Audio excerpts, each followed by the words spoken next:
Benjamin Mkapa. Kwa kufungwa kwa Simba ina maana gani katika mbio za ubingwa ligi kuu 2025-2026? Nafikiri kwa maana ya ubingwa mbio bado, kwa sababu unapozungumzia ligi ni michezo 30 kwa kila timu. Na mpaka sasa tupo kwenye mzunguko kama sio wa 9 wa 10 kwa baadhi ya timu. Lakini Simba ilikuwa ni mechi yake ya 5 nafikiri katika msimu huu. Naona kwa hiyo unaweza kuona kwamba katika mechi 5 bado ana mechi 25. Na mpaka sasa hakuna timu ambayo imeweza kufikisha hata alama 30 au alama 20 kadhaa, hakuna.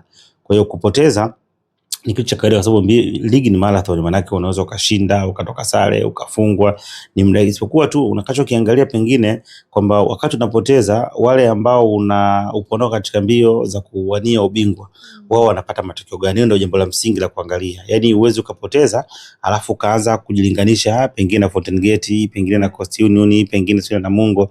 Unaangalia baada ya kupoteza au kutoka sare, yule ambaye ninawania naye ubingwa yeye yupo katika mazingira gani? So ukiangalia mpaka saizi Azam ametoka sare karibia 4 au 3 kama sikosei. The same Singida amefungwa, ametoka sare. Timu pekee ambazo zilikuwa hazijafungwa ilikuwa ni Simba, ilikuwa ni Azam, ilikuwa na Yanga.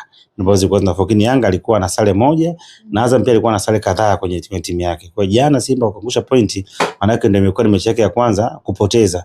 Na hivyo mpaka sasa anakuwa ameangusha alama 3, huko ambaye akiwa anakutana naye ambaye anawania ubingwa Yanga akiwa ameangusha alama 2. Kwa sababu kuna utofauti wa alama 1 ambayo ameweza kuiangusha kutokana na matokeo ya jana. Kwa kikubwa itabidi kwenda kuangalia na kwamba anaweza akaendelea kufukuzia gap hilo ili pengine aliondoe au lisizidi mpaka pale ambako atakutana pengine na Yanga ili aweze kusawazisha au kuongeza gap la point kati yake na klabu ya Yanga. Kwa hiyo kwa maana ubingwa ni mapema kuweza kuzungumza.